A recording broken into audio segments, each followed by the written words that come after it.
I just called him Dre. He was going by his middle name, Andre. He went by March Hubert. Those are just some of the aliases used by Andre Marcel Vautour, an alleged serial scammer who was recently arrested by York Regional Police. Some of the allegations against him are documented in a Frequency Podcast Network series owned by Rogers called Catch Him If You Can, which the creators say was instrumental in his arrest. It's a documentary style and it's got scripted moments. We wanted our audience to be able to live those cons firsthand so you can understand it can happen to you. Podcast co-producers Amelia King and Maggie Reed say that's what drew them to the story in the first place. There's oftentimes a portrayal of victims as dumb, as easily conned, and there's a lot of blaming the victim that goes on. These are not women who are easily deceived. They're professionals, right? So one of the women is a fire captain in Nova Scotia.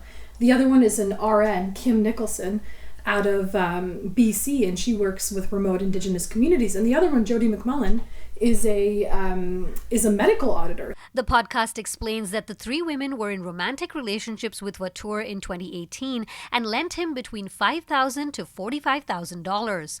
They connected online and chose to take matters into their own hands because when they reported their cases to police, And they said, well, it's going to be he said, she said. the women have now identified 21 people whom they allege Vautour conned in various ways, including immigration and employment fraud, though none of the allegations have been proven in court. Andrea Speranza set up a website called StopTheMarchMadness.com, warning people about him with a tip line. The podcasters have a similar form on their website for listeners.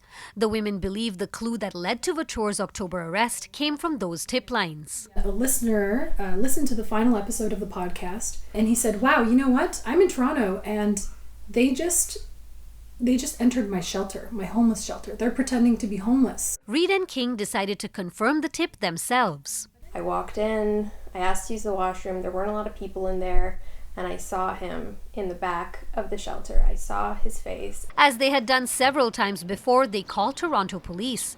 While there were warrants issued for him in Quebec and Manitoba, they could do nothing because there wasn't one in Ontario. The Quebec police, because of the insistence of the three women, were being pushed by them to continue to pursue the case. Basically, I emailed back and forth with this one officer since June, all our information, and they had sent the police down in Toronto to look for him a couple times in different places, weren't successful.